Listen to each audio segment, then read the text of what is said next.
ഞാൻ ഇതുവരെ എൻ്റെ ജോലി എനിക്ക് നഷ്ടപ്പെട്ടിട്ടില്ല. I haven't lost my job yet. അല്ല, ഇതുവരെ എൻ്റെ ജോലി എനിക്ക് നഷ്ടപ്പെട്ടിട്ടില്ല. But the writing is on the wall. പക്ഷേ എനിക്കത് ക്ലിയർ ആയിട്ട് എനിക്ക് മനസ്സിലാവണം, അല്ലെങ്കിൽ അത് ക്ലിയർ ആയി അത് വ്യക്തമാണ്. എന്താണ്?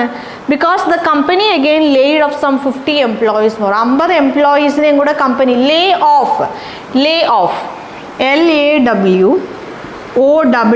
ഇതൊരു ഫ്രേസൽ വെർബാണ്. ലേ ഓഫ് എന്നുള്ള ഈ ഒരു ഫ്രേസൽ വെർബിൻ്റെ പാസ്റ്റ് ടെൻസ് ആണ് LAID, ലേഡ് ഓഫ്. നമുക്കറിയാം ഫ്രേസൽ വെർബ്സിൻ്റെ പാസ്റ്റ് ടെൻസ് ഒക്കെ നമ്മൾ യൂസ് ചെയ്യണ സമയത്ത്, പാസ്റ്റ് ടെൻസ് ആയാലും പാസ്റ്റ് പാർട്ടിസിപ്പിളൊക്കെ നമ്മൾ പറയുന്ന സമയത്ത് ആ ഒരു പർട്ടിക്കുലർ വെർബിൻ്റെ പാസ്റ്റ് ടെൻസ് എന്താണോ അത് നമ്മളാക്കും ലേഡ് ഓഫ്. അല്ലെങ്കിൽ ആ ഒരു പർട്ടിക്കുലർ വെർബിൻ്റെ പാസ്റ്റ് പാർട്ടിസിപ്പിൾ എന്താണോ അത് നമ്മളാക്കും നമ്മുടെ പാസ്റ്റ് പാർട്ടിസിപ്പിൾ ആവശ്യമുള്ള സമയത്ത്. ഫ്രേസൽ വെർബ്സ് അതായത് നമ്മൾ വെർബായിട്ടാണ് അത്തരം ഫ്രേസൽ വെർബ്സിന് നമ്മൾ യൂസ് ചെയ്യുന്നത്. ഇത്തരം കാര്യങ്ങളൊക്കെ നമ്മുടെ ഫ്രേസൽ വെർബ്സിൻ്റെ ആ ഒരു കാര്യങ്ങൾ